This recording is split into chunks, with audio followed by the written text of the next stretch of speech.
Private పాఠశాలలకు ధీటుగా ప్రభుత్వ పాఠశాలలను తీర్చిదిద్దే దిశగా రాష్ట్ర విద్యాశాఖ మంత్రి నారా లోకేష్ ప్రత్యేక దృష్టి సారించారని ఒంగోలు శాసనసభ్యులు దామచర్ల జనార్దన్ రావు పేర్కొన్నారు.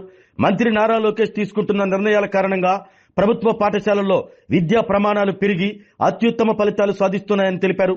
ఒంగోలులోని ప్రభుత్వ బాలికోన్నత పాఠశాలలో నిర్వహించిన మెగా పేరెంట్స్ టీచర్స్ మీట్ లో ఎమ్మెల్యే దామచర్ల జనార్దన్ రావు ముఖ్య అతిథిగా పాల్గొన్నారు.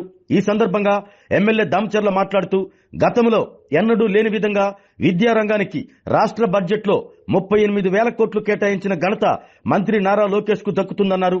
పేద పిల్లల చదువుకు దూరం కాకూడదన్న ఉద్దేశంతో ఇంట్లో ఎంతమంది పిల్లలు చదువుకుంటే వారందరికీ తల్లికి వందనం అందిస్తున్న ఘనత ముఖ్యమంత్రి నారా చంద్రబాబు నాయుడుదని తెలిపారు. విద్యతోనే పిల్లల భవిష్యత్తుకు బలమైన పునాది పడుతుందని తల్లిదండ్రులు తమ పిల్లల చదువుపై నిరంతరం దృష్టి సారిస్తూ వారిని ప్రోత్సహించాలని సూచించారు. ఒంగోలులోని ప్రభుత్వ బాలికోన్నత పాఠశాల క్రమశిక్షణకు మారుపేరుగా నిలిచిందని ప్రధానోపాధ్యాయురాలు ఉపాధ్యాయులను ఎమ్మెల్యే దామచర్ల ప్రత్యేకంగా అభినందించారు. ఈ ప్రాంగణంలో ప్రభుత్వ బాలికల జూనియర్ కళాశాల ఏర్పాటుకు కృషి చేస్తానని ఎమ్మెల్యే దామచర్ల హామీ ఇచ్చారు.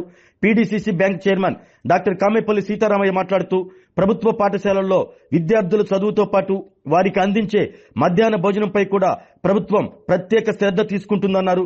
విద్యార్థులకు పౌష్టికాహారం అందించేందుకు ప్రభుత్వం చర్యలు చేపడుతుందని తెలిపారు. పిల్లలు బాగా చదువుకోవాలని తల్లిదండ్రులు వారి చదువును గమనిస్తూ ప్రోత్సహించాలని సూచించారు.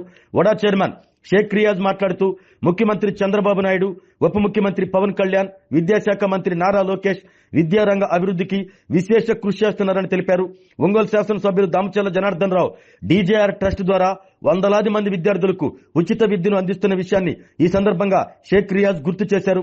ఒంగోలు వ్యవసాయ market committee chairman Rachagarla Venkatrao మాట్లాడుతూ గతంలో అమ్మఒడి పథకం కింద కుటుంబంలో ఒక్కరికే నగదు అందించేవారని, కూటమి ప్రభుత్వం మాత్రం ఇంట్లో ఎంతమంది పిల్లలు చదువుకుంటే వారందరికీ తల్లికి వందనం అందిస్తుందని తెలిపారు. పనిచేసే ప్రభుత్వాన్ని ప్రజలు గుర్తించి ప్రోత్సహించాలని విద్యార్థుల తల్లిదండ్రులను కోరారు. ఈ సందర్భంగా ఇటీవల విడుదలైన 10వ తరగతి ఫలితాల్లో టాప్ 5 లో నిలిచిన విద్యార్థులను వారి తల్లిదండ్రులను ఎమ్మెల్యే దామచర్ల జనార్దన్ రావు ఘనంగా సత్కరించారు.